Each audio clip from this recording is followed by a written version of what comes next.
الكريم وعلى آله وأصحابه أجمعين শেরপুর 3 শ্রীবদ্দী এবং ঝিনাইগাতি আসনের বাংলাদেশ জামাত ইসলামী শ্রীবদ্দী উপজেলা জামাতের সংগ্রামী সেক্রেটারি আলেম দ্বীন মাওলানা রেজাউল করিমকে বিএনপি সন্ত্রাসী গোষ্ঠী কর্তৃক হত্যা করার প্রতিবাদে বাংলাদেশ জামাত ইসলামী আয়োজিত ঐতিহাসিক বাইতুল মোকাররম উত্তর গেটে আয়োজিত আজকের এই বিক্ষোভ সমাবেশের জনাব সভাপতি বাংলাদেশ জামাত ইসলামীর কেন্দ্রীয় কর্মপরিষদ সদস্য ঢাকা মহানগরী দক্ষিণের সংগ্রামী নায়েবে আমির ঢাকা 8 আসনে যিনি আমার ভাই নাসিরউদ্দিন পাটোয়ারির জন্য ত্যাগ স্বীকার করেছেন ডক্টর এডভোকেট হেলাল উদ্দিন।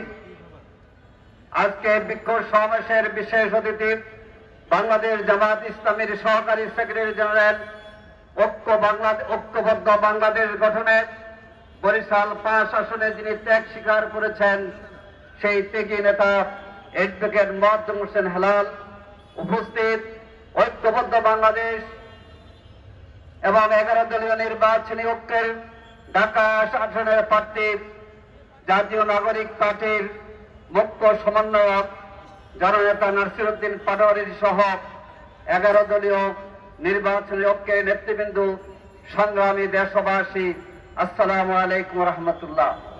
নেতৃবৃন্দ কথা বলেছেন, আমরা জাতীয় নির্বাচন সুষ্ঠুভাবে আয়োজনের জন্য লেভেল ফিল্ডের কথা আগেই বলেছি, কিন্তু গতকাল উপজেলা প্রশাসনের উদ্যোগে আয়োজিত একটি অনুষ্ঠানে যেভাবে বাংলাদেশের নির্বাচনের জন্য যারা নির্বাচন দেন জিকির তুলেছিলেন, ডিসেম্বরে দেন, সেই বিএনপির সন্ত্রাসী গোষ্ঠী হামলা চালিয়ে ইশতেহার পাঠ অনুষ্ঠানকে ভণ্ডুল করে দিয়েছে এবং জামাত ইসলামীর নেতা 11 দলীয় ঐক্যের নেতা আলেম দ্বীন আমার প্রিয় ভাই রেজাউল করিমকে হত্যা করেছে। আমরা প্রশাসনকে বলতে চাই, আপনারা আয়োজন করেছেন, এই আয়োজন জামাত ইসলামের ছিল না। তাহলে বোঝা যাচ্ছে প্রশাসনের এখানে নির্বিকার ভূমিকা, এই হত্যাকাণ্ড সংঘটিত হয়েছে। আমরা কাল বিলম্ব না করে অন্তর্বর্তী সরকারের কাছে দাবি জানাতে চাই, আগামী 24 ঘন্টার মধ্যে সহকারী রিটার্নিং অফিসার আশরাফুল আলম এবং ঝিনাইগাতি থানার ওসিকে প্রত্যাহার করতে হবে। এখন পর্যন্ত রেজাউল করিম ভাইয়ের খুনি এবং সন্ত্রাসীদেরকে গ্রেফতার করা হয় না। আমরা দ্রুত গ্রেফতার করে শাস্তির মুখোমুখি করার জন্য জোর দাবি জানাচ্ছি। সংগ্রামী ভাই ও বন্ধুগণ, নির্বাচনে যারা জিকির তুলেছিলেন তারা দেখতেছেন জনগণ আজকে ঐক্যবদ্ধ বাংলাদেশের পক্ষে, জনগণ আজ 11 দলীয় ঐক্যের নির্বাচনের পক্ষে, জনগণ আজ দাঁড়িপাল্লা, স্বপ্নাগড়ে, দেওয়ালগড়ে এবং রিকশা মার্কা সহ আমাদের 11 দলীয় ঐক্য জোটের মার্কাগুলোর পক্ষে। আমরা সরকারের কাছে সরকারকে বলতে চাই, নির্বাচন আমরা চাই, নির্বাচনের কার্যক্রম চলেছে, কিন্তু হাল হাকিকত ভালো নয়।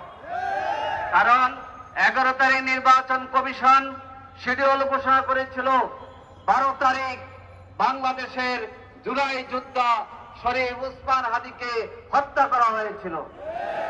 আর গতকাল আমাদের যিনি প্রার্থী শ্রীবদ্দী এবং ঝিনাইগাতি আসনের, তার নাম হচ্ছে জননেতা নুরুজ্জামান বাদল। আপনারা জানেন বিএনপির একজন নেতা ফেসবুকে দিয়েছে, নুরুজ্জামান বাদলকে যেখানে পাও জবাই করো। এই স্লোগান কারা দিত? ব্রিটিশ, আওয়ামী লীগ এবং ছাত্রলীগের স্লোগান দিত। ফেসবুকে স্ট্যাটাস দেওয়ার পরেই সন্ত্রাসীরা সংগঠিত হয়েছে এবং তার উপর হামলা করেছে। প্রিয় ভাই এবং বন্ধুগণ, 4 ঘন্টা সময় পেয়েছে, প্রশাসন ভূমিকা গ্রহণ করতে পারেনি। আমরা এই ব্যর্থতার জন্য ইন্টারিম সরকারকে ভূমিকা পালন করার জন্য যথাযথ আইনি পদক্ষেপ নেওয়ার জন্য আমরা জোর দাবি জানাচ্ছি। আপনারা লক্ষ্য করেছেন বাংলাদেশের বিভিন্ন জায়গায় 11 দলীয় ঐক্যের প্রার্থীদের উপর আঘাত হচ্ছে। এখানে যে জননেতা মুখ্য সংগঠন আছে তার উপরে 2 বার হামলা হয়েছে। কি বলেন? হামলা হয়েছে। এবং মেয়েদের উপর হামলা হচ্ছে। মহিলারা নির্বিঘ্নে কাজ করতে পারছে না। ঢাকা 4 আসনের আমার একদম মনের উপর আঘাত করা হয়েছে। এটা আমরা সহ্য করব না। তারা মনে করেছিল মহিলারা 11 দলীয় ঐক্যের কাজের ক্ষেত্রে নাই। এখন দেখা যায় শত শত হাজার হাজার মহিলা বাড়িতে বাড়িতে গিয়ে আজকে 11 দলীয় ঐক্যের ভোটে ভোট প্রার্থনা করছে। এটা বন্ধল করার ক্ষমতা কারো নাই। সরকারকে অনুরোধ করব, সুষ্ঠু নির্বাচন নিশ্চিত করার জন্য পদক্ষেপ নেন, সন্ত্রাসীদের গ্রেফতার করুন এবং জিনাইগাতি শ্রীবর্তীতে যে কাণ্ড করেছে সকল সন্ত্রাসীদের গ্রেফতার করুন।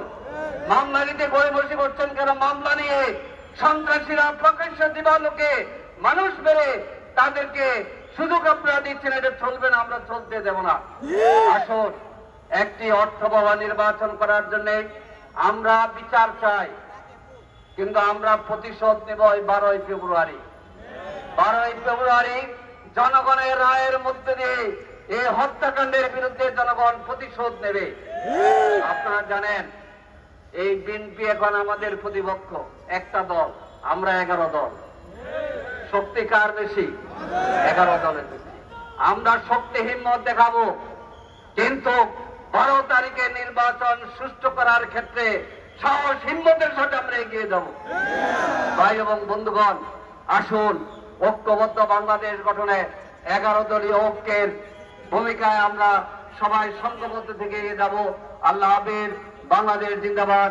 11 দলীয় নির্বাচনী ঐক্য জিন্দাবাদ।